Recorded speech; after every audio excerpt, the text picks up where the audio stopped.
Good day, folks. I'm back again with our 7th night review of the Saatva Classic queen size 14.5 inch mattress. Last night was a rough night, very rough night. The wife was out of bed before midnight, maybe a little after, but about midnight. I was tossing and turning all night long. So the big issue last night, I think our bodies have just revolted against the feeling that the mattress gives us. I woke up this morning because I could not lay on my side with my pillow bunched up in the way my body prefers. And the whole left side of my neck is toast today. I'm a wreck. The wife ended up sleeping on the couch last night for what few hours she was able to. I was reading somewhere that the first night and the 7th night are your worst nights. I don't know why that is. I can't remember where I read that. It was probably on some congregate mattress review website somewhere. Probably an affiliate marketing site or something like that. But I remember distinctly reading the first night and the 7th night are going to be your worst nights ever on a mattress. And so far it's true. That said, the thing I want to do today is share with you a couple of the brands and a couple of the models of mattresses that we considered before we decided on the Saatva. And I'll also talk a little bit about that Stearns Foster that we're going to end up getting. The websites and the information that are out there are really interesting in that it's almost impossible to find a cross-section view or drawn art of what is inside of the Stearns Foster mattresses. But for all of the online retailers and online mattress companies, you find a lot of that. So without any ado, let me talk about a couple that came up in our searches that we decided not to go with for one reason or another. The first one is Amerisleep. When we looked at Amerisleep, and I compared it to other manufacturers, the cost of the mattress alone just seemed to be substantially higher for what appeared to be the same technology and materials. So I really couldn't justify based on cost. If memory serves, they had a roughly 100, it was a 90 or 100 day night trial, which would have been good. We could have returned it. One of the things that kept popping up on the Amerisleeps were that they're really good for very lightweight people when they sleep. A couple other ones that we considered. Leesa. I really couldn't discern any difference between Leesa and Casper and Brooklyn Bedding and Tuft and Needle, so we just took them right out. Let's see. We're going to talk about Tuft and Needle. Bear with me, I'm going through the list that we have right here. WInkbed. WInkbed popped up after we had already been looking for almost a year. I'm not sure how long they've been around, but with WInkbed, the reason we decided not to pull the trigger on them is that some of the reviews that we were finding online showed that the firmness that you ordered almost universally felt harder than they thought it would. And if memory serves, the softest on a scale of 1 to 10, 1 being softest, the softest mattress that they had available was their, I don't think it was a hybrid, I think it was just a straight inner spring mattress with a couple of inch pillow top on it, and I think it came in at a 4.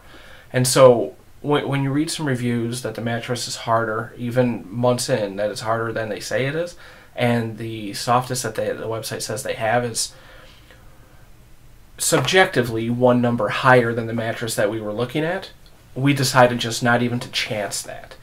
I can't say anything about the company other than that. It was an interesting read.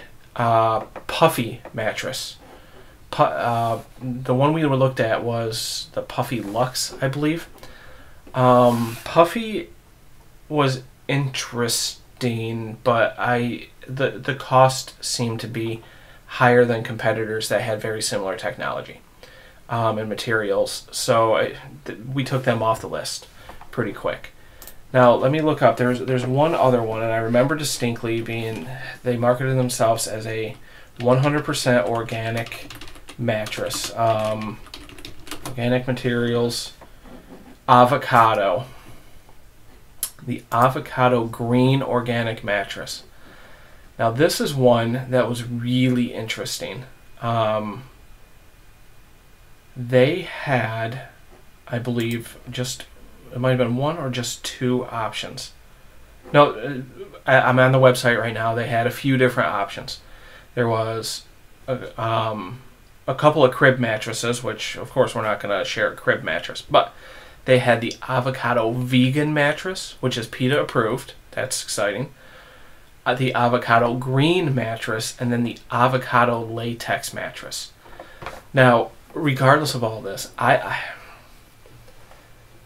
my wife and I are not super new age hippies. However, we do consider ourselves fairly environmentally conscious, and a lot of the science out there is saying that a lot of the materials that we subject ourselves to, either within our bodies or onto our bodies, a lot of these man-made materials are just making us sicker and sicker as humans. So the idea of buying what's considered a green mattress really did appeal to us. However, the reason we did not pull the trigger on one of these avocado mattresses is that all of the options, when you looked at them, they just didn't appear to be thick and plush and comfortable and the type of sleep we were looking for. The one that we looked at closest was the Avocado Green, and they make a pillow top version of it, and the pillow top in the pictures looks to be about 2 inches big, 2 inches thick. Now the problem is on their website it didn't appear that you can change your comfort level, and they referred to it as gentle firm, a 6 out of 10. Again, we wanted something similar to what we had, and what we had was uber soft. They call it ultra plush. So we just couldn't pull the trigger on avocado, even though the company and their product were super interesting. And then that brings us to Saatva, and Saatva uses some organic materials, and it appeared to be some of the most forward-thinking construction, with the 2 layers of the coils and the thick pillow top and the board in the middle that is supposed to help keep your mattress from collapsing where your heaviest parts are, which are usually your bottom half of your torso and your butt area. That's where a lot of your weight goes down to, and then the mattress will, over time, bow like this. Well, this has some technology that we'll talk about that's supposed to counteract that. So let me pull up some pictures here, and we'll just run through a couple of the products. One of the first ones we looked at was Tuft and Needle, and what you're going to see here is a picture that shows the 3 types of mattresses that Tuft and Needle make. We decided to look at Tuft and Needle because we have friends that live in Arizona who they got Tuft and Needle some years ago, absolutely loved it, swore by it. So we looked at the Tuft and Needle, and out of the 3 that you're looking at, the one on the far left, the all foam, which just had foam period and it was kind of thin, that looks almost identical to the construction of the bed in the box that we got at American Furniture Warehouse that the 12-year-old son is currently sleeping on. Just did not seem like it would be soft. That thing doesn't seem like it's soft, and really hot. All foam mattresses to me have always universally been super hot to sleep on. But the one we considered was the one with foam and springs. And you're going to see that it has 6-inch pocketed springs. That means they're individually wrapped. There's a layer of what they refer to as adaptive foam, then 1-inch transition coils, which I found interesting because we couldn't find another manufacturer that had a layer of 1-inch springs. any of the manufacturers that had 2 layers of springs, both layers were bigger than 1 inch. I found that to be an interesting design. And then more foam. Okay, pretty simple stuff. We ended up not going with Tuft and Needle because we couldn't validate or verify that they had anything soft enough for us. Although our very close friends, they are lifelong cherished friends of ours, they absolutely adore their Tuft and Needle. We decided not to pull the trigger on that. The next one that we looked at was Brooklyn Bedding. And the one I'm showing you right now is the Brooklyn Bedding Sedona. If you look at the construction and the shape and the size just in general, it looks very, very similar to the Saatva Classic. As a cross-section of what that one looks like, though, you're going to find it only has 1 layer of springs, and if memory serves, because I took a screen capture of this and I don't have it up, I want to say that they were 8-inch tall springs. They could have only been 6-inch. And then a lot of different layers of foam. Again, the issue here is that we couldn't validate or verify that their softest mattress was going to be as soft as the Stearns and Foster we had become accustomed to and that we both really enjoyed. So Brooklyn Bedding, we took them off the list. They were not a finalist. Now to our finalists. Let's see. Looking through the pictures. Casper. Here's a picture of the 4 options that Casper has. On the right, it's your pretty standard, low-cost, bed-in-a-bag, all-foam mattress. There's no way that we're going after that. Same thing with the original. And then you get to the Nova Hybrid and the Wave Hybrid. And I'll be honest, we pretty much skipped over the Nova Hybrid and went right to the Wave Hybrid, what we were considering. Not that we're always trying to break the bank or buy the most expensive mattress in the world, but we spend 1/3 of our life on it, right? We're going to spend 8 hours a night every night, at least if we're lucky and we're actually getting some sleep. God forbid you're sick and then you're spending days in bed, right? So we need something that we like and something that's comfortable, and so we're willing to spend a little bit more for it. For a couple $100, as you can see on this picture, we decided to just look at the Wave Hybrid. But in the end, even though it was a finalist, this came in 3rd out of the 3. For no other reason than the other one's marketing appealed more to us. The next one, number 2 on our finalist list of non-Stearns and Foster's options, was purple. Purple's interesting because it is literally unlike any of the other mattresses that we saw or considered or that I've even mentioned in this video so far. If you get the option, go to YouTube and type in purple egg test, or just go to their website and hunt around and find their video where they talk about the uncooked egg test. And they have like a 3-4 minute video in there. It's a marketing video. I don't know about copyrights and whatnot, and I really don't want to find a way to download the video and then show it on here, or else I would, and I'd make commentary about it, but the video is hysterical. There's actually reference to Hayden Christensen in it, so for any of you Star Wars fans, and if you know about how awesome his acting was as Anakin Skywalker, you'll understand the reference. So it's worth a watch for 3.5 minutes, but I'll tell you about purple. I watched all kinds of videos on purple because something seemed weird about this second layer that they refer to as the grid. Now, the grid. I am, full disclosure, kind of sad that this isn't the one we decided on because I am dying to know what sleeping on that grid is like. So if any of you out there have a purple mattress or have slept on a purple mattress and you happen to stumble upon this video, please comment and let me know what that purple grid feels like. When I watched the video and when I watched other videos about how they make it and how they test it and what it's supposed to do, incredible. Now, going back to the Avocado mattress, I'm pretty certain that the purple grid is probably made out of products that will give us cancer eventually. I'm not saying it's true. I'm just saying it's definitely a man-made material. Who knows what it's going to do with us, but it looks super comfortable, and I really want to try it.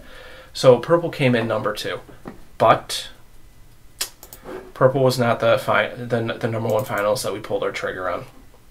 We pulled our trigger on the Saatva Classic, and we did because of 2 layers of coils, 3-inch pillow top.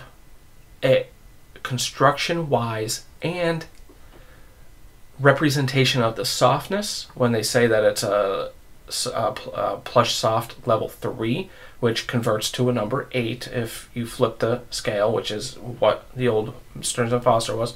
We felt like this is the closest thing we could find to what we used to have. And again, full disclosure, the mattress and the box spring and tax ran us a hair under $1,800. The Stearns & Foster mattress that we just purchased, that needs to be special ordered and we won't see for some amount of time, mattress and box spring and tax came to just a hair under $3,900. So approximately for less than half the price, we tried Saatva. I mean, if you could save half and get the same comfort, go for it, right? Now, I realize that there's going to be a little bit of a difference in price there by about $200-300 because the Saatva was a queen, and we ended up going back to the king with the Stearns & Foster. But, you know, my wife doesn't want me snoring in her face, and if she punches me again, we might get divorced. But, in all honesty, the quality of this mattress is really good. It's just not the comfort that we expected. You know, we're having some of those growing pains. So that's why we ended up with the Saatva Classic.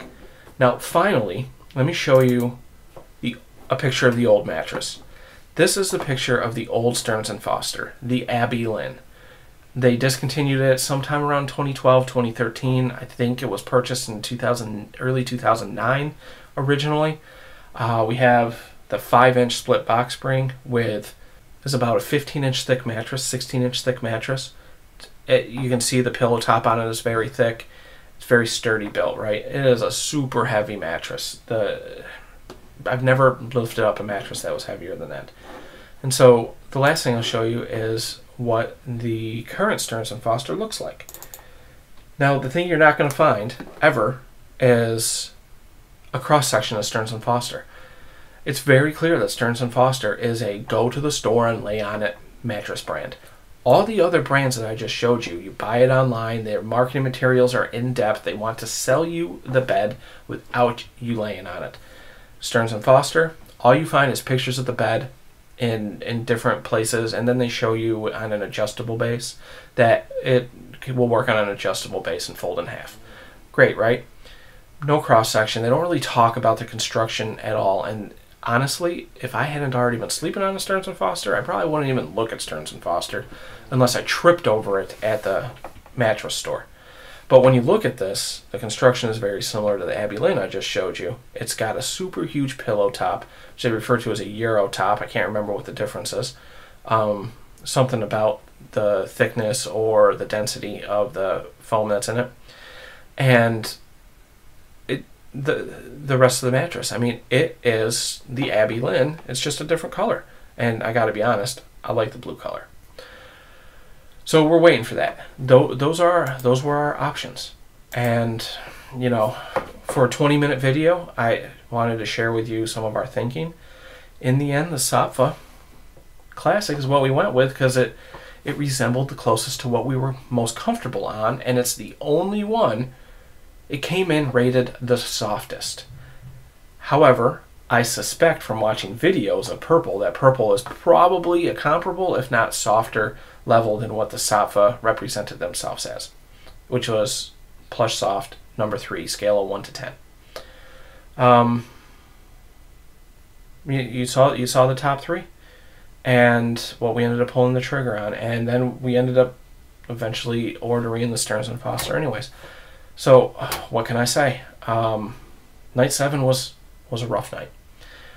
But we're committed. We're going to be sleeping on this bad boy for a little bit. And Stearns & Foster is coming.